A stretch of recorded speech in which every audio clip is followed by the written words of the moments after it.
शिवाय गुरवे नमः। शिवाय गुरवे नमः। शिवाय गुरवे नमः। शिवाय गुरवे नमः। मैक्य स्वरूपिणी బ్రహ్మము ఆత్మ సర్వము ఆవిడే. అయితే ఇక్కడ ఎందుకు మళ్ళీ బ్రహ్మము ఆత్మ విడిగా చెప్పారు అంటే, ఒక్క మానవుడికి మాత్రమే, ఈ మానవ జన్మలో మాత్రమే వాడికి ఈ పరమ సత్యం బోధపడుతుంది. బోధపడుతుంది అంటే అర్థం తెలియబడుతుంది, వాడు ఆచరించగలుగుతాడు, ఆ యొక్క బ్రహ్మత్వాన్ని పొందగలుగుతాడు. ఇంకా ఏ జన్మలోనూ వాడికి అది సాధ్యం కాదు. మనం ఎన్నో చదువుతున్నాం. గురువాయూర్లో ఒక ఏనుగు ఏకాదశి ఉపవాస, అవన్నీ కూడా పూర్వజన్మ, వాటికి మోక్షం దొరుకుతుందని చెప్పడానికి లేదు. మరుజన్మ ఉత్తమమైన జన్మ లభించి ఆ జన్మలో మోక్షం పొందే అవకాశాన్ని కల్పిస్తాడు పరమాత్మ. కాకపోతే మనకు అలా చెప్పినప్పుడు ఇహ అది మోక్షం పొందింది అంటారు. అంటే ఒక ఉన్నత భావాన్ని మనం ప్రకటిస్తాం అంతే తప్ప ఇప్పుడు అక్కడ అలా అవి పొందుతాయి. అయితే ఇవన్నీ చర్చనీయాంశాలు కాదు. ఇప్పుడు నీవు మానవ జన్మ పొందావు, నీకు తెలిసింది, సో నువ్వేం చేస్తున్నావు, వాళ్ళేం చేశారు వీళ్ళేం చేశారు, వాళ్ళు పొందారా లేదా నీకు అనవసరమైన విషయం. ఎందుకంటే ఎవడిని వాడే ఉద్ధరించుకోవాలని కృష్ణ పరమాత్మ పదే పదే చెప్తారు. అలాగే అది కూడా నిజమే. ఇప్పుడు నీ డబ్బు సంపాదన నువ్వే చేసుకుంటున్నావు, నువ్వు సంపాదించింది నీ కుటుంబ సభ్యుల పేరు మీద వేస్తావు, లేదా నీ పేరు మీదే ఉంటుంది. అంటే నీది నీకే ఉంది కదా. నువ్వు చేసే పాపాల్లో భాగం ఎవరికీ రాదు. శాస్త్రంలో భార్యది భర్తకు వస్తుంది అన్నారు కానీ భర్తది భార్యకు వస్తుంది అన్నారు. ఎందుకంటే పూర్వాశ్రమం అనడానికి కానీ ఇంకోటి కానీ ఇప్పుడులాగా ఇండివిజువాలిటీస్ లేవు. సో అవన్నీ కూడా అనవసరమైన లెక్కలు.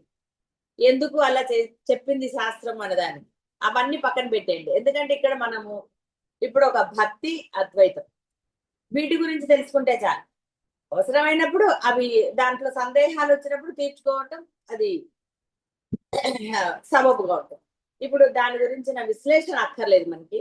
ఎందుకంటే ఇక్కడ మెయిన్ గా అమ్మ ఎందు అపారమైన భక్తి, అంటే శరణాగతి పొందే భక్తి. శరణాగతికి మారు పేరైన భక్తి, అంతే. భక్తికి మారు పేరు శరణాగతి. అలాంటి భక్తి మీరు పొందాలా, పెంచుకోవాలా, స్వయంకృతం. ఎందుకంటే మీరు మీ అంతటా మీరు మనస్సుని అక్కడ లగ్నం చేయాలి పరమాత్మ ఎందు. అప్పుడు అమ్మ పరమశ్రేయస్సుని కలుగ చేసే మోక్షం అనండి, బ్రహ్మాత్మైక స్వరూపం అనండి, ఏదైనా సరే ఆవిడ ఇస్తుంది. కాబట్టి ఇక్కడ కేవలం మానవుడికి మాత్రమే ఆ సదవకాశం. అందుకే మానవ జన్మ సార్థకత, ఇలా మానవ అంటే అర్థాలు కూడా మనం వశిష్ఠ రామాయణంలో అక్కడ చెప్పుకోవటం జరిగింది. అంటే వశిష్ఠ వారు చెప్పింది ఇలా అనేకంగా కేవలం మానవ జన్మ ఎందు మాత్రమే.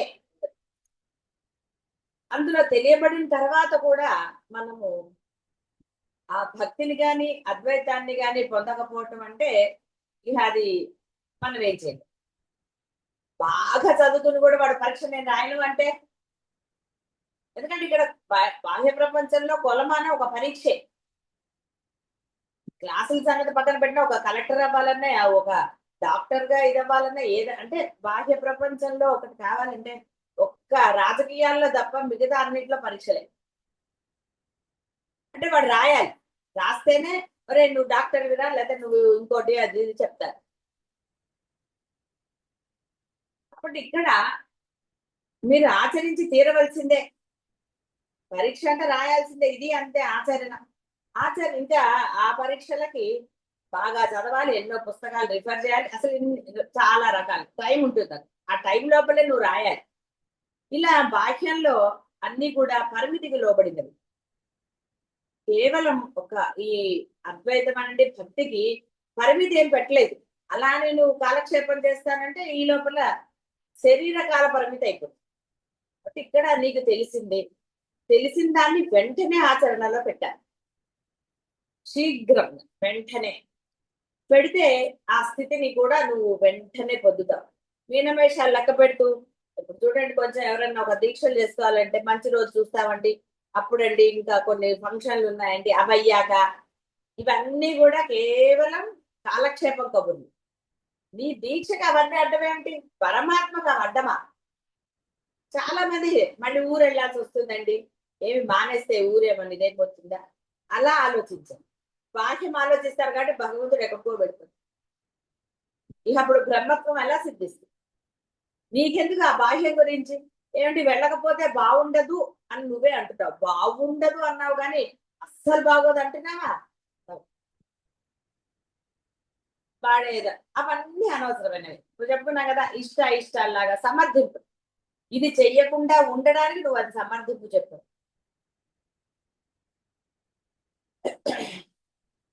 దానికి ఏవో చేస్తావు. దేనికి?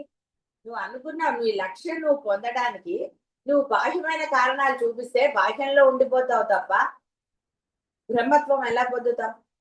Impossible, highly impossible. అంటే ఎంత సులభమైన దాన్ని ఒక చీమని భూతద్దంలో చూస్తే అది మిమ్మల్ని భయపెడుతుంది.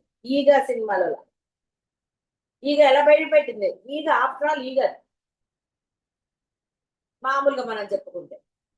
సరే, సినిమా చూసాడు ఎలా భయపెట్టింది అవన్నీ, అది సినిమానే అయినా అందుకనే భూతద్దాల నుంచి చూపిస్తే ఏదైనా మన్ని భయపెట్టు. అంటే మనం ఏం చేస్తున్నాము, అత్యంత సులభంగా పొందవలసిన బ్రహ్మత్వాన్ని అలా భూతద్దం ఎక్కడి నుంచి రాలే, మీ సమర్థింపులు, మీ కారణాలు, మీ ఇష్టాలు అయిష్టాలు ఇవన్నీ దాని ముందర అడ్డం పెట్టారు. అనవాచార్య చక్కగా తెరదీయగరాదా స్వామి అని. స్వామి కూడా అంటాడు, నేను తీసేది ఏమిటయ్యా, తెర నువ్వే వేసుకున్నావు అంటావు, నేను అసలు తెరే వేయలేదు, నీకు నాకు అడ్డం ఏమీ లేదురా, నువ్వు పెట్టావు ఆ తెర, నువ్వు తీసేయాలి. మనకి అందులో చివరిలో వస్తుంది. భగవంతుడికి నీకు లేదా బ్రహ్మానికి నీకు ఎప్పుడు ఏది అడ్డలేదు, నువ్వు పెట్టుకున్నదే ఈ నేను అన్న తెర. అయితే ఇక్కడ ఆయన ఉద్దేశం కూడా ఆ సూక్ష్మ, ఆ నేను నీ స్వామి, నువ్వు ప్రయత్నం చేస్తే నేనెందుకు తీయగా, ఆయన తీస్తారు. చెప్పండి కదా, రికాబ్లో కాలు అత్యంత సులభం, ధర్మమే, ఇంకా అసలు ధర్మాన్ని మించింది లేదు. ఆ ధర్మం ఆచరణ ఎంత కష్టపడతాడో, ఎందుకంటే అదే మనుషులు ఆ నేను స్వార్థం అంతా, అన్ని నాకే కాదు. ఎక్కడ అంటే ప్రతిదానికి ఒక ఈగో అడ్డం వస్తుంది. వారి మాటల్లో చేతలు అన్నిట్లో ఆ ఈగో బయటపడుతూనే ఉంటుంది. దేనికి ఆ ఈగో? ఆఖరికి గురువుల దగ్గర అయినా సరే వాళ్ళ ఈగో బయటపడుతుంది, అంటే వాళ్ళ మాటల్లో చేత. మరి గురువు దగ్గరే నువ్వు ఈగో చూపిస్తే, ఆ నేను చూపిస్తే ఇంకా బ్రహ్మత్వం పక్కన పెట్టండి, మినిమం అయినా నువ్వు ఎలా పొందగలుగుతావు? అంటే ఇక్కడ ఆ బ్రహ్మత్వం పొందడానికి పెద్దగా కష్టపడవలసింది నిజంగా అయితే ఏమీ లేదు. నువ్వు ధర్మంగా ఉండటం, సుమ్మ ఇరు అన్నాడు కదా రమణ మహర్షి, ఆ సుమ్మ ఇరుగా ఉండటం, ఏమీ లేదు. ఏది ఎలా జరుగుతుందో దాన్ని అలా యాక్సెప్ట్ చేసుకుంటే వెళ్ళిపో కదండి. ఈ మాట చెప్పి చెప్పి నీరసం వస్తుందే తప్ప, మీరే చెప్పారు కదండి మా ఇష్టం వచ్చినట్టు అన్నారు. ఇష్టం వచ్చినట్టు ఉండమని చెప్పలేదు, ఏది ఎలా ఉందో అలా దాన్ని యాక్సెప్ట్ చేస్తూ వెళ్ళము. అదే ఇష్టంగా చేసుకో. కింద పడ్డావు, దాన్ని కూడా ఇష్టంగానే చేసుకో. పడితే పడ్డానులే అనుకో, ఏమైతుంది? పడితే కింద ఏమీ అవ్వదు. అయ్యేది ఉంటే పడకపోయినా అవుతుంది, ఏదైనా అవుతుంది. ఒక రీజన్ అది ఏదన్నా జరగాలి. అది ఈ విధంగా ఉన్నప్పుడు మాత్రమే ఆ బ్రహ్మము సిద్ధిస్తుంది.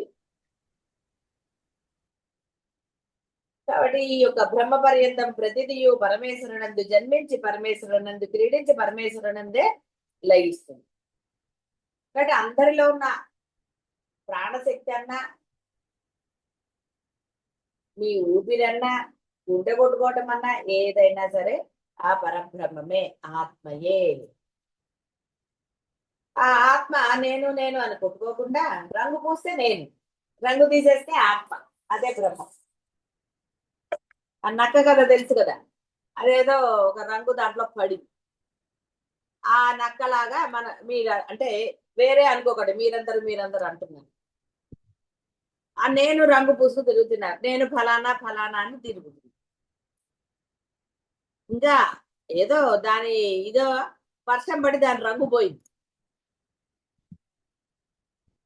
పోయి దాని అసలు రూపం బయటపడింది. మరి ఇక్కడ ఇంత బోధ విన్నా ఈ నేను అనే రంగును వదిలించుకోవటం లేదు. ఇక్కడ అది జరగాలి. అంటే ఇంత బోధ, ఇదే వర్షం. ఈ వర్షాన్ని మీరు పోగొట్టుకోవాలి.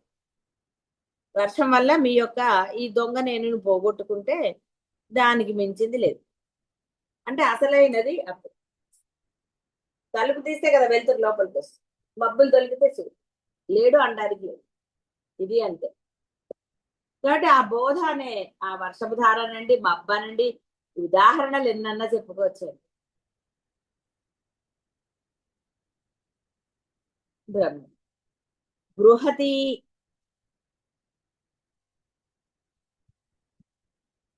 బృహత్వా బృంహాణత్వాత్ చ బ్రహ్మ బృహత్. పరమేశ్వరి పరిదృశ్యమానముగు సమస్త ప్రపంచములకును కారణమైనది. కారణం ఎప్పుడును కార్యముల కంటే గొప్పది. పరమేశ్వరి తన కార్యమగు బ్రహ్మాండముల కన్నా గొప్పది. కాబట్టి బృహతి చాలా గొప్పది. ఈ కారణంతో చేశానంటే చేసిన వాడివి నువ్వే గొప్పవాడు. అది ఏది చేసినా కూడా కార్యాన్ని మెచ్చుకోవడం పక్కన పెడితే కర్తను కదండి మందు మెచ్చుకుంటారు, వాడి వల్ల జరిగిందండి అని. ఇది అంతే. ఈ బ్రహ్మాండాన్ని సృష్టించింది ఆ అమ్మ. ఎందుకు అనేది మీకు అనవసరమైన విషయమైనా ఇంత బ్రహ్మాండాన్ని ఆవిడ క్రీడగా లీలగా ఎలా అన్నా సృష్టించే శక్తి ఆవిడకు ఉన్నది. కాబట్టి ఆవిడ బృహతి. మహతో మహీయాన్, మహత్తుల కన్నను మహత్తైనది. సత్యస్వరూపుడై సర్వవ్యాపకుడగు పరమాత్మ స్వరూపిణి ఒకట బృహతి.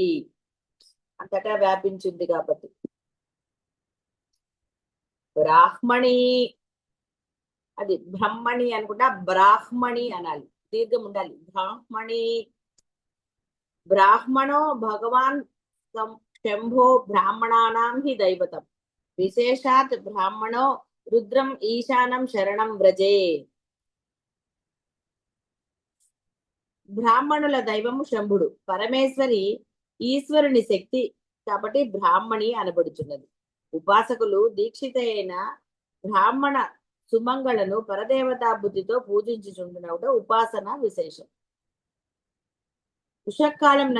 ఉషకాలంన నిద్ర నుంచి లేచు క్షణము నుండి తిరిగి రాత్రి నిద్రించు క్షణం వరకు వేదోచిత వర్ణాశ్రమ కర్మానుష్ఠాన బద్ధుడు బ్రాహ్మణుడు. అర్థమైంది కదా? బ్రాహ్మణుడు అంటే వీడే, అంతే తప్ప మిగతా వాళ్ళు కాదు. ఇక మిగతా చెప్పక్కర్లేదు కదా. ఉషకాలం నిద్రించి నిద్ర నుంచి లేచు క్షణము నుండి తిరిగి రాత్రి నిద్రించు క్షణం వరకు వేదోచిత వర్ణాశ్రమ. చూసారా, వేదోచిత వర్ణాశ్రమ. కాబట్టి కేవలం వేదంలో మాది తెలియదు కదండి, మేము చదువుకోలేదు కదండి అనక్కర్లే. వర్ణాశ్రమ ధర్మాన్ని విధించారు. ఎవరి వర్ణాశ్రమం, వర్ణము వారి ఆశ్రమం. అంటే గృహస్థు, బ్రహ్మచారి, సన్యాసి ఇలాంటి ఆశ్రమాలు 4 ఉన్నాయి. ఒకటి ఆశ్రమాలు, ఇంకొకటి వర్ణము. అంటే నీ యొక్క ఈ మతమో జాతో ఏదో వాటికి. అందుకని ఎక్కడ కూడా మనది కాదు మనకు కాదు విధించబడింది అనడానికి లేదు. ఎక్కడ పరబ్రహ్మ సృష్టించింది తానే అయినప్పుడు భేదం ఎందుకు చూపిస్తాడండి? భేదం నీ బుద్ధిలో వచ్చింది, ఆయన బుద్ధిలో ఎప్పుడూ భేదం ఉండదు. తానే సృష్టించి తానే అన్ని అయినప్పుడు భేదం ఎలా పెట్టుకుంటాడు? ఇప్పుడు కలికాలంలో తల్లులో తండ్రులో లేదా ఈ బంధాలో కొంత ఈ భేద బుద్ధి చూపిస్తారు. నేను పూర్వకాలం ఉండేది కాదండి. పూర్వకాలం అంటే వేరే యుగాల్లో అనంటే ఏ యుగంలో అనంటే ఇప్పటికీ కొంతమంది బంధువులు అనే కన్నా ఎక్కువగా తల్లిదండ్రులే అంటారు ఒక పిల్లలు. సరే ఇప్పుడు ఒకళ్ళే ఇద్దరే అని మనం సర్దిపుచ్చుకున్నా ఆ భేదభావం ఉంటుంది. కొంతమందికి కొడుకులు అంటే ఇష్టం ఉంటుంది, కొంతమందికి కూతుర్లు అంటే ఇష్టం ఉంటుంది, కొంతమందికి మనవాళ్ళు అంటే, కొంతమందికి మనవరాళ్ళు అంటే. అంటే కొడుకు పిల్లలు కొంతమంది, కూతురు పిల్లలు కొంతమంది, ఇలా రకరకాల భేదభావం చూపిస్తారు. సో బుద్ధి నీలో వచ్చింది, నీ పిల్లలేగా, నీ పిల్లలే కదా, అయినా సరే భేదభావం ఎస్ చాలా మందికి ఉంటుంది. ఇది వారి బుద్ధి. బుద్ధిలో భేదం చూపించావు కాబట్టి నీకు ఆ భేదభావం వారి యందు. అలాగే తల్లిదండ్రులు కూడా ఇవన్నీ నీ బుద్ధిని అనుసరించే. నీవు అన్నావు అంతే తప్ప పిల్లల్లో భేదం ఎందుకు వచ్చిందండి? నువ్వు భేద బుద్ధి చూపిస్తే పిల్లల్లో తేడా. సరే, ఇవన్నీ కూడా ఇక అవి నెవర్ ఎండ్ ఇవన్నీ కూడా. కాబట్టి అమ్మకి ఎప్పుడూ కూడా అలా లేదు. అందుకే చక్కగా క్లియర్ గానే చెప్తుంది, వేదోచిత వర్ణాశ్రమ కర్మానుష్ఠాన బద్ధుడు బ్రాహ్మణుడు. అర్థమైంది కదా? అంతే తప్ప ఇక్కడ బ్రాహ్మణుడు అనగానే బ్రాహ్మణ వంశంలో పుట్టినవాడని ఎక్కడా ఉండదు. అతని సహధర్మచారిణి కులాంగన బ్రాహ్మణి పరమేశ్వరి ఈ రూపమున ఉంటుంది కాబట్టి బ్రాహ్మణి. అంటే మనకి సుమంగళి పూజ అలాంటివన్నీ ఉంటాయి పూజల్లో, అక్కడ అందరూ చేసుకోవచ్చు దాన్ని. కాబట్టి బ్రహ్మ బ్రాహ్మణి, రుద్ర రుద్రాణి, భవ భవాని, ఇలా అంటే పరమేశ్వరుడు పరమేశ్వర శక్తి అభేదం అని చెప్పడానికే ఈ విధంగా రూపాలు. కేవలం శివుడే అమ్మవారే అని అనడానికి లేదు, అన్ని రూపాలు వాళ్లే. ముందు ఒకటి తల్లి తండ్రి కదండి, తల్లి తండ్రి నుంచి కదా మీ వంశం ఎక్కడ మొదలైందంటే ఋషులు చెప్తారు, ఆ ఋషి ఇది కాబట్టి అక్కడి నుంచి ఈ వంశం మొదలైందని. మామూలుగా తరాలంటే 3-4 తరాలవే గుర్తుంటాయి. సో వాళ్ళు తల్లిదండ్రులు, వాళ్ళ నుంచి వంశ వృక్షం అంటాం కదా, ఒకళ్ళ తర్వాత ఒకళ్ళు అలా వంశం పెరుగుతూ ఉంటుంది, తరుగుతూ ఉంటుంది, రకరకాల భాషల్లో. అదే విధంగా ఉన్నది పరబ్రహ్మం ఒకటే. ఆ పరబ్రహ్మము ఈ జీవుడు తనను తాను ఉద్ధరించుకోవడానికి వాడికి ధైర్యానికి ఆలంబన కోసం రెండుగా అయ్యారు. బ్రహ్మము బ్రాహ్మణి అనండి, లేకపోతే ఈశ్వరుడు ఈశ్వరి, ఎలా పెట్టుకున్నా పర్వాలేదు, ఏ పేర్లు పెట్టుకున్నా. ఆ రెండు నుంచి ఈ రెండుతో వాడికి, ఎందుకంటే ఎప్పుడైతే రెండైందో అనేకమైతే కానీ వీడికి తృప్తి ఉండదు. జీవలక్షణమే అది. అయితే ఇక్కడ జీవలక్షణం వేరే ఉందా అంటే అమ్మ ఇచ్చిన బుద్ధే కదా అంటే అమ్మ ఆ బుద్ధి వల్ల ఏకత్వం పొందమనడానికే చెప్పింది. సరే, బుద్ధి రకరకాలుగా మారుతుంది, అవన్నీ జరిగాయి, అందుకనే దాన్ని జీవలక్షణం అన్నారు. ఆ పరబ్రహ్మ శక్తి అనేకమైంది. అది మీరు విష్ణువు అన్నా వినాయకుడు అన్నా ఇలా అనేక రూపాంతరాలు చెందింది. అంటే వాడి యొక్క బుద్ధి అనుసారం వాడు ఒక్కొక్క దైవాన్ని పట్టుకుని ఆరాధిస్తూ ఉంటాడు. అందువలన ఇక్కడ ఎవరైతే వేదోచిత వర్ణాశ్ర ధర్మాలని పాటిస్తూ ఉంటారో వాడు బ్రాహ్మణుడు. వాడి యొక్క శక్తి ఇక్కడ మీరు మళ్ళీ మనం బాహ్యమైన అర్థము తీసుకోవాల్సిన ఉన్నా అంటే వాడికి నిజంగా వాడు అయ్యి ఉండి వాడికి భార్య ఉంటే, ఎందుకంటే అన్ని ఆశ్రమ ధర్మాల్లో భార్య ఉండదు కదా, వాడి శక్తి వాడి ఆచరణే బ్రాహ్మణి. ఆచరించేదే శక్తి కదా. మీరు పని చేస్తున్నారంటే మీ శక్తి, ఆ శక్తిని బ్రాహ్మణి అన్నారు. కాబట్టి ఇక్కడ మీరు బాహ్యపరంగా భార్య అన్నా నష్టం లేదు, మీ శక్తి అని తీసుకున్నా నష్టమేమీ లేదు. కాబట్టి అది బ్రాహ్మణి. బ్రాహ్మీ యతో వా ఇమాని భూతాని జాయంతే ఏ న జాతాని జీవంతి యత్ ప్రయత్యభి సున్నా ఉంటుంది మధ్యలో, సంవిశంతి తద్ విజిజ్ఞా స్వసత్ బ్రహ్మేతి. దేని వలన ఈ భూతజాలమంతయు కలిగిన ఈ భూతజాలమంతా దేని వలన జీవించుచున్నదో, చివరకు దేని యందు లయించుచున్నదో అది ఏ బ్రహ్మ. అట్టి బ్రహ్మ యొక్క శక్తి పరమేశ్వరి బ్రాహ్మి. కాబట్టి శక్తి అది బ్రాహ్మి. చెప్పాను కదా, మనకి అమ్మా నాన్న ఉన్నారు కాబట్టి వాళ్ళు కూడా అలా లింగ భేదం చూపించారు. ఇద్దరికి అభేదమే, అందులో ఏం సందేహం లేదు. కానీ నీకు ఈ బుద్ధి ఉంటుంది, ఒకడే అంటే ఎలాగా. అందువల్ల ఒరే ఒక్కడే ఏమిట్రా, శక్తిని ఇలా పక్కన పెట్టారు, శక్తికి కూడా ఒక రూపం ఇచ్చారు.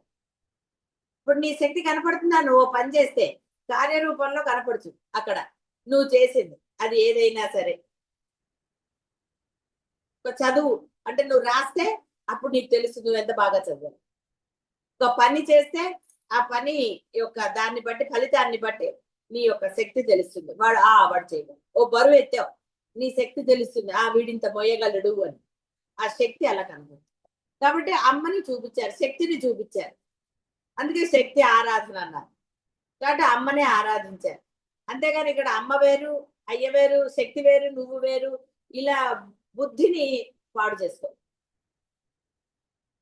అభేద ఆ యొక్క స్థితి వారు ఏదైతే ఉందో అదే మీ బుద్ధిలో ఉంచుకోండి. అందరి పట్ల అభేదమే పెట్టుకోండి. అలా అని మీ ఆస్తులు పనిచేయమనో, ఇంట్లో వాళ్ళని దానాలు చేయమనో అలా ఏం చెప్పటం లేదు. నీ స్వరూపము బ్రహ్మం కాబట్టి నువ్వు అందరితో ప్రేమగా ఉంటుంది. నీ చేత 5 పైసలు కూడా వాళ్ళు తీసుకోనట్టే పని. నీ చేత చేయించాలి అంటే ఆ టైం వచ్చినప్పుడు నువ్వు చెయ్యి. అంతేగాని అమ్మో ఇది నాది నేను దాచుకోవాలి అది ఇదని ఆ బుద్ధి పెట్టుకోకుండా బుద్ధిని ప్రయోగించకెక్కడ. అందుకే తల లేని వాడికి బుద్ధి లేని వాడికే బ్రహ్మత్వం తొందరగా సిద్ధిస్తుంది అన్నాడు ఆయన. అదృష్టం అనేదే లేదు, వీడు కల్పించుకున్నాడు. కాబట్టి ఇక్కడ బ్రాహ్మి బ్రహ్మయే స్వరూపంగా కలదు సరస్వతి దేవి. ఆవిడ ఒకవేళ మనం ఒక అర్థాన్ని చెప్పుకున్నా ఒక రూపం చూసారా, అందులోంచే బ్రాహ్మి అన్నారు కాబట్టి ఆవిడ సరస్వతి దేవి అన్నారు. ఆవిడకు పేరు పెట్టారు. తల్లి నువ్వు కాస్త బుద్ధి పోయింది అందరికి. సత్యంచ అనృతంచ సత్యం అభవత్. సత్యమై స్థిరమైనది దృశ్యమాత్రమై అనస్వరం అగునదియు సర్వమును బ్రహ్మమే అగును. కాబట్టి అంతా కూడా సత్యమైనది, ఇదేం అసత్యం కాదు, ఇది సత్యమైనది. కాబట్టి ఇది బ్రహ్మమే అవుతుంది.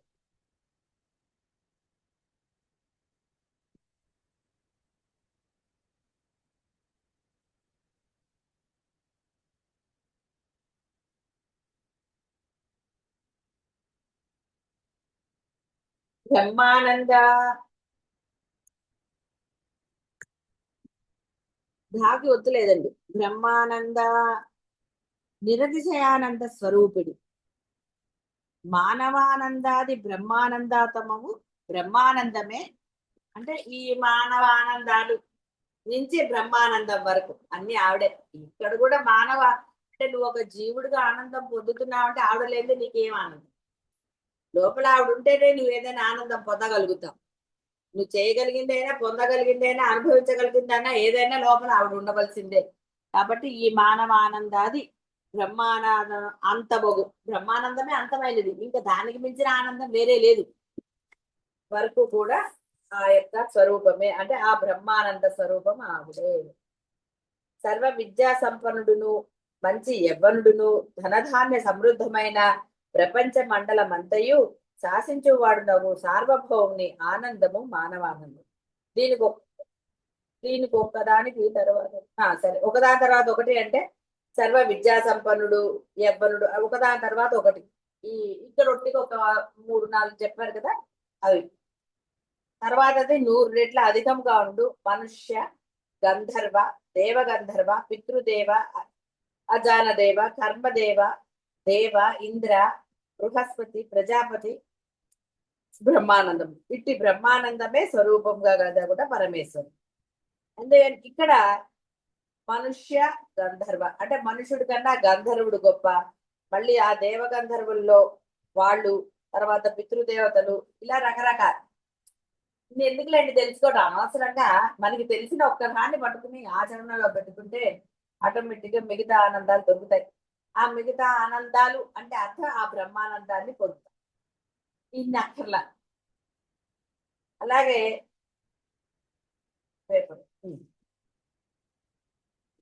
ఒక విద్య ఉంటే సరిపోయిందా, వాడికి ఆనందం లభిస్తుందా?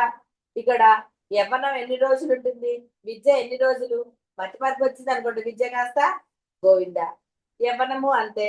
ధనధాన్య సమృద్ధమైన ప్రపంచ మండలం అంతాను. కాబట్టి ధనము ధాన్యం అన్ని ఉన్నాయండి. తినడానికి నీకు ఏది, నీ శరీరం సహకరించకపోతే ఎన్ని ఉంటే మటుకు. కాబట్టి ఇక్కడ ఏది కూడా ఈ బాహ్య ప్రపంచంలో ఏది శాశ్వతం కాదు, అన్ని పరిమితికి లోబడ్డవే. కేవలం ఒక బ్రహ్మానందమే ఈ దేహం నశించే వరకు. పొందిన వాడికి తెలుస్తుందండి ఏదైనా సరే. పొందిన వాడికి ఎలా తెలుస్తుంది? వాడు ఏదో చెప్తాడులేండి అంటాడు, ఎందుకంటే వీడికి ఇష్టం లేదనండి ఇంకోటి అనండి ఏదో కారణం ఉంటుంది. కానీ ఆ బ్రహ్మానందాన్ని అనుభవించేవాడు పరమానందంగా ఉంటాడు. ఏదైనా సరే వ్యవహారం జరుగుతూనే ఉంటుంది వాడికి కూడా, కానీ ఆ వ్యవహారం వాడిని ఏ విధంగానూ బాధ బాధ పెట్టదు, భయపెట్టదు, ఏది చెయ్యదు. బలిప్రియ. ఈ బలి అంటే మనము నివేదనలు చేసేది. పరమేశ్వరి పూజ కాల కానుకలందు ఉపాహార నివేదనలందు ప్రీతి కలది. అలా అంటే ఆవిడకి అది ఇష్టమని కాదు అర్థం.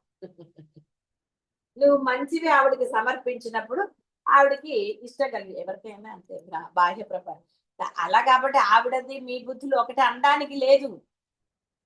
అంటే ఆహా వీడికి ఎంత భక్తి నేనంటే అని చూస్తాను. నిజంగా ఇష్టం ఉన్న వాళ్ళకి కదండి మీరు రకరకాలుగా వండి పెడతారు, లేకపోతే మంచి కానుకలు ఇస్తారు. భయపడాల్సిన మీ బుద్ధి అదే కదా. మామూలుగా మానవుడు జీవ లక్షణం ఏంటి? వాడికి ఇష్టమైన వారికే వాడు ఏదైనా చేస్తాడు. అక్కడ కూడా ఒక్కొక్కసారి వాడు ఆ భేద బుద్ధి చూపించ ప్రయత్నం ఒక్కొక్కసారి, అందరూ కాదు, కొంతమంది ఇక సరెండర్నెస్ అంటారు సరే అట్లా ఉంటారు. ఇంకా వాడికి అసలు ఏది గుర్తురాదు, నేను ఉన్నతమైనదే సమర్పించాలి అని. బాహ్య బంధాలకైనా, గురువులకైనా, దైవానికైనా, దేనికైనా సరే నాకున్నది అదే, అంతే. అక్కడ వాడు లెక్కలు చూడడు. మళ్ళీ దాని కింద స్థాయి వాళ్ళు లెక్కలు చూస్తారు. దైవానికి సమర్పించే దాని పట్ల కూడా వాళ్ళు లెక్కలు చూస్తారు, అవునా కాదా, ఎన్నో లెక్కలు ఇస్తారు. వాళ్ళు మనకి ఏం చేశారు, ఈ గురువు వల్ల మనం ఎంత లాభం పొందాం, ఈ దేవాలయమో ఏదన్నా అనండి, ఈ దైవానికి మనం నమస్కరించడం వల్ల మనం ఏం పొందాం. రకరకాలుగా ఉంటుందండి వీడి బుద్ధి, అలా మారిపోతుంది. మొదటి వాడు ఉన్నతమైన వాడు అసలు ఏదో ఆలోచించాడు, అన్యం లేదనుకుంటాడు, సర్వస శరణాగతి. వాడు తన డబ్బు గురించో సంపాదన గురించో ఇంకోటి గురించి ఆలోచిస్తాడు. అప్పుడు ఆ బుర్ర అలా సరెండర్ అవుతుంది. లేదనుకోండి వీడేం చేస్తాడు, వీళ్ళని అడుగుతాడు, వాళ్ళని అడుగుతాడు, వీళ్ళ సలహాలు వాళ్ళ సలహాలు. ఎందుకండి ఎప్పుడైతే నీవు నీ బుద్ధిని పక్కకు పట్టుకెళ్ళావో వాళ్ళు చెప్పిన దాని ప్రకారం నువ్వు చేయవలసి, అప్పుడు ఏమంటావు, కాదండి వాళ్ళు అన్నారంటే అంటే నీ బుద్ధి ఏమైంది? వాడు చెప్పినవని నువ్వు చేస్తావా? శరణాగతి ఉన్న వాళ్ళకి ఎవరిని సంప్రదించవలసిన అవసరం, తనకి తానే సంప్రదించుకొని వాడు పక్క వాళ్ళని ఎందుకు సంప్రదించాలండి? పర్లేదు, ఆ స్ఫురణ వస్తుంది వాడు. దైవం పట్ల ఇలాగా అలాగా ఎందుకండి? నువ్వు ఏది సమర్పించదలుచుకున్నా అది సమర్పించు. అది బ్రాహ్మణుడు తీసుకుంటాడు, ఇంకోటి తీసుకుంటాడు, ఇంకోటి తీసుకుంటాడా, లేకపోతే ఏమిటవుతుందండి? నీకెందుకు, నీ బుద్ధిలో ఎందుకు భేదం? కాబట్టి ఎప్పుడు భేదం చూపించు. దైవం గాని సద్గురువులు గాని ఎప్పుడు నీ నుంచి అలా ఆశించరు. నీ బుద్ధికే పరీక్ష అది. బాహ్యమైన గురువులు 3 మంది ఉంటారు, చెప్పాం కదా, ఏదో కేటగిరీలు ఉంటాయి.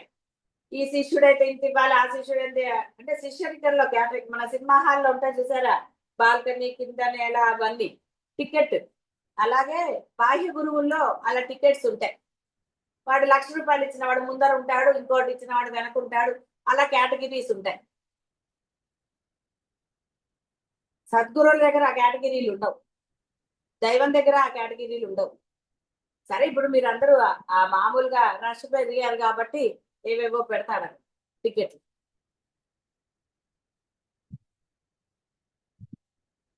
నిజానికి దైవం ఎప్పుడు పెట్టదు.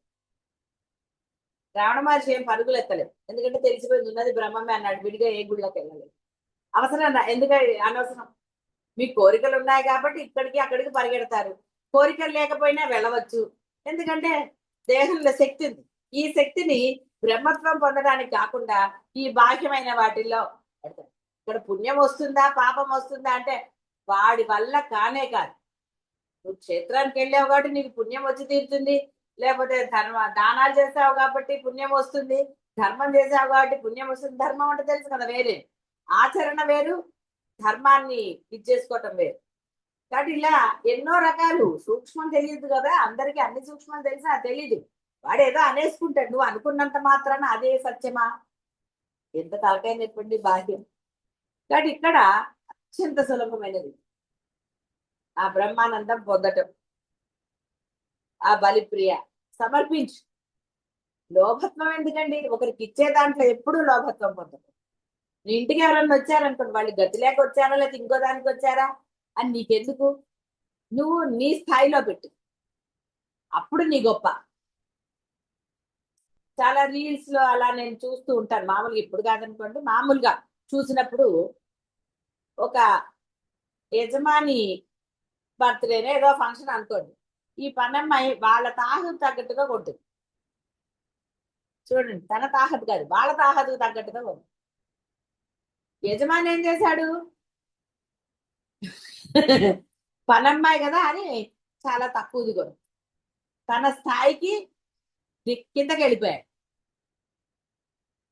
నువ్వు కిందకి వెళ్ళినా వారికి యోగ్యమైనదే ఇవ్వాలి. అసలు నీ స్థాయికి తగ్గట్టుగా ఇవ్వు, అప్పుడు కదా నీ గొప్పతనం. అంటే ఇలా అనేకం ఉంటాయి బుద్ధిలో మార్పులు అనే. ఇది ఎవరి ఇష్టానుసారం, ఎవరి బుద్ధి అనుసారం వాళ్ళు ఇస్తారు. కాబట్టి ఇక్కడ అమ్మ ఈ ఉపాహారాలందు అని అంటే నువ్వు ఎంత భక్తితో చేసావు, ఎంత ఇష్టంగా చేసావు. అమ్మ నీ కోసం చేసా అమ్మా, నువ్వు స్వీకరించాలంటే చాలా. ఆవిడ వచ్చి నిజంగా తినేస్తుందా, ఆవిడ వచ్చి చీరలు కడిగిన వస్త్రాలు ధరిస్తుందా? కాదు, నీ మనసు చూసి నువ్వు ఏ భేదం లేకుండా ఆవిడకి ఏమిటి సమర్పించావు.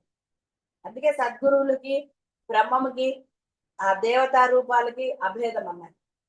ఆహుతులు ఎందుకు స్వీకరిస్తున్నారు? వాళ్ళు అగ్నిలో వేసే ఆహుతి, అగ్ని దాన్ని స్వీకరించి అందరికీ ఇస్తాడని ఎందుకు చెప్పబడింది? పవిత్రం. అలాగే నీ మనసు అంత పవిత్రం. అదే చిదగ్ని గుండ సంభూత, ఆ చిత్ అనే అగ్ని నుంచి ఆవిడ అంటే నీ మనస్సు అలా అగ్ని. చూడండి, దేన్నైనా భస్మం అంటే దాని ఇది తీసేస్తుంది. అలాగా నీ మనసులో అభేద స్థితి కలిగి ఉండాలి, ఏవి ఉండకూడదు, కల్మషాలు, లోభత్వాలు ఇవన్నీ ఉండకూడదు. అప్పుడు ఆవిడకి ఇష్టం కలుగుతుంది. ఆహా, వీడు ఎంత మంచిది. చిన్నపిల్ల కథ చెప్పుకోలేదు, శివుడు పాలు తాగలేదని ఆ అమ్మాయి శివుడు పాలు తాగడా లేదు, ఆ నిష్కల్మషమైన భక్తి ఉండాలి, అది అసలైనది. అది ఉన్నప్పుడు వీటి మీద ఏమి నువ్వు ఏమి ఇచ్చావు, ఇవ్వాలని రూల్ లేదు. గుర్తుపెట్టుకోండి, ఇవ్వాలని రూల్ లేదు. నీ మనస్సే పెద్ద ఉపాహారం. మనసు సమర్పించకుండా బాహ్యాలు ఎన్ని ఇస్తే ఏంటండి, అన్ని నశించేవే కదా. అందుకే దేవతల్ని, గురువుల్ని, సద్గురువుల్ని గ్రాంటెడ్ గా ఎప్పుడు తీసుకోరాలి. చాలా అంటే ఆ బుద్ధి సహజమైన బుద్ధి, గ్రాంటెడ్ గా తీసేసుకుంటూ ఉంటారు, అభిప్రాయాలు చేస్తారు. వాళ్ళని కంట్రోల్ చేయడానికి, వాళ్ళు మీ మాట వినడానికి మీరు ప్రయత్నాలు చేస్తారు. అది సరెండర్నెస్ అవుతుందా? ఎందుకు వచ్చిందిలే వీడితో, వీడి జీవలక్షణంతో అని వాళ్ళు మాట్లాడు. కాబట్టి ఇక్కడ ఆ బలిప్రియ పరమేశ్వరి దాని ఎందుకు నువ్వు చక్కగా ఆ మనసు లగ్నమై ఆ బ్రహ్మ ముహూర్తంలో చేసే పూజ అంటే అది శ్రద్ధగా ఉంటుంది బాహ్యం. అదే 9-10 చేస్తే ఇటు చూడ అటు చూడ, ఈ చప్పుళ్ళు ఆ చప్పుళ్ళు, సెల్ ఫోన్లు మోగి ఇలా రకాలు. అది చేస్తే ఆవిడ చేయకపోతే అలా. అందుకని ఆవిడ అప్పుడు ప్రీతి ఎలా కలుగుతుందండి? ఇంటికి ఎవరన్నా వచ్చారనుకోండి, మీరు కొంత పని పక్కన పెట్టి వాళ్ళతో కూర్చుని మాట్లాడితే వాళ్ళు కూడా సంతోషిస్తారు. పాపం వాడు పనులన్నీ నాతో మానుకుని నాతో మాట్లాడారంటే వాళ్ళ ఇంటికి వెళ్తే అని వాళ్ళు ఎవరైనా. కాబట్టి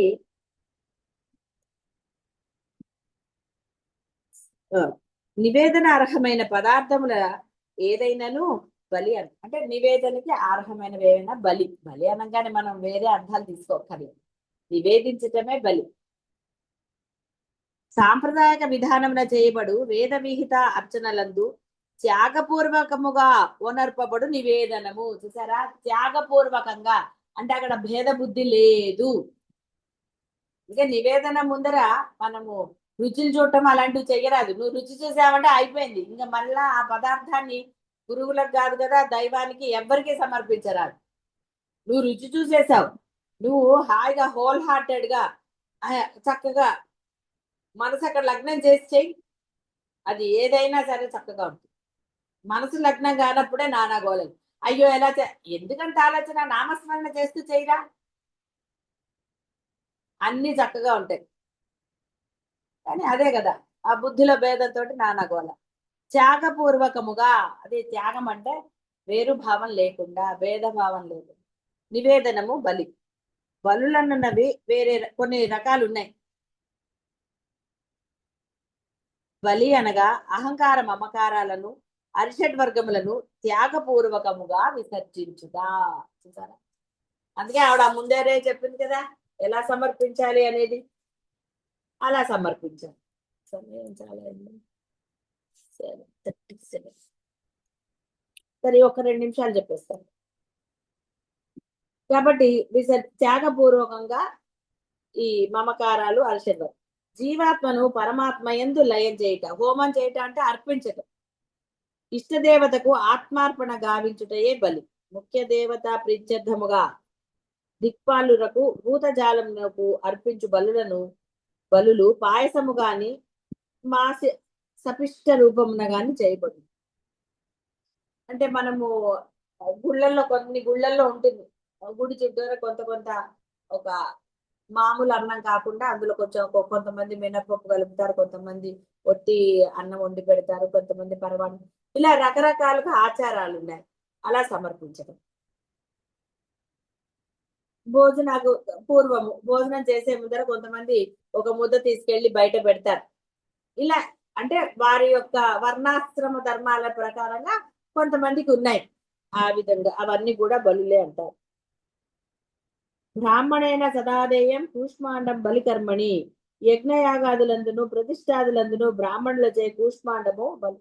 అంటే ఇక్కడ ఈ యొక్క కూష్మాండాన్ని అక్కడ ఇది చేస్తారు, ఎందుకంటే ఇక్కడ ఏది ప్రాణహాని జరగకుండా అన్నమాట. అంతేగాని కొన్ని అంటే వేరే వర్ణాల్లో వాటిల్లో జంతు బలులు అవి ఉంటాయి.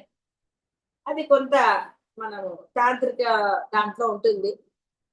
నిజానికి ఎక్కడా కూడా అవి విడిగా చెప్పబడలేదు అలాగా. అది తాంత్రికంలోనే చెప్పబడ్డాయి ఒక జంతు బలి అనేది. ఇక తర్వాత వాడికి అది నచ్చి వాడు అలా చేశాడు అనుకోండి. నిజంగా వేదంలో ఎక్కడా కూడా ఈ జంతు బలులు అవి చెప్పబడలేదు, శాస్త్రంలో కూడా అదేం విధించబడలేదు. ఆ శాస్త్రం నుంచి వీళ్ళు కొంత తమకు అనుకూలంగా మార్చుకున్నారు.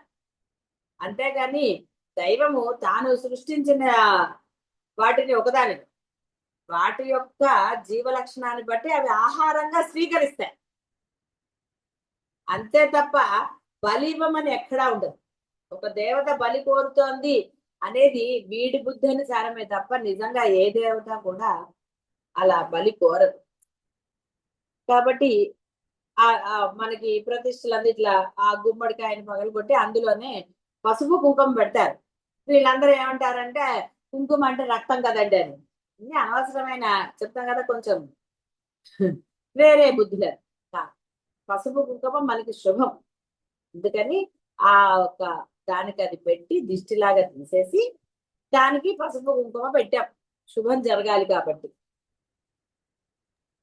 కాబట్టి ఎవరైతే అలా ఇందాక చెప్పిన వేదోచిత వర్ణాశ్రమ ధర్మాలను బట్టి చేస్తారో, నివేదనలు చేస్తారో దాని ఎందుకు ప్రీతి కలదు. కాబట్టి బలి అంటే వేరేగా కాదండి, నరబలులు, ఇంకో బలులు, జంతు బలులు అనేవి లేవు. ఆ యొక్క వర్ణాశ్రమ ధర్మాలను బట్టి వారు ఇచ్చే నివేదనలేదో అందుకు ప్రీతి కలదు. బ్రాహ్మణుడు గుమ్మడి పండు, క్షత్రియుడు చెరుకుగడ, వైశ్యులు శ్రీఫలము, శూద్రుడు కొబ్బరికాయను బలిగా సమర్పించిన పరమేశ్వరి తృప్తి పొందు. ఇది చెప్పుకున్నాం కదా వర్ణాశ్రమ ధర్మాలను బట్టి అని. ఆ వర్ణాశ్రమ ధర్మాన్ని బట్టి ఆవిడ కొన్ని చెప్పింది. కాబట్టి ఆ విధంగా నివేదన అవే చేయమని చెప్పలేదు. ఇక్కడ కొంత ఒక శాస్త్రాన్ని ఆయన చూశారు కాబట్టి ఆయన చెప్పారు. కాబట్టి అందరూ కూడా మీ యొక్క ధర్మాల అనుసారం చేయండి. ఈ జంతు బలులు ఇలాంటివన్నీ ఈ కాలం కాదు, ఏ కాలంలోనూ వేదంలో చెప్పబడలేదు. ఒక ప్రాణిని హింసించమని ఏ దైవము చెప్పదు. ఆ ప్రాణి హింస జరిగితే నాకు ఆనందం అని కూడా చెప్పదు. అదంతా ఈ మానవ బుద్ధి, జీవ బుద్ధికి అంతే తప్ప నిజమైన బలి కానే కాదు. బలి కాదంటే నివేదన కాదు అని అర్థం. అది ఆవిడ ప్రసాదంగా స్వీకరించదు, నువ్వు అనుకుంటావంతే. కాబట్టి అందరూ కూడా ధర్మంగా ఉండండి. ఆ బ్రహ్మత్వాన్ని పొందడానికి మీ మానవ జన్మని సార్థకం చేసుకోండి. కేవలం ఆ బ్రహ్మత్వం గురించి మాత్రమే ఆవిడ ఈ మానవ జన్మని ఇవ్వటము, ప్లస్ బోధ జరగటము జరుగుతుంది. శుభం భూయాత్.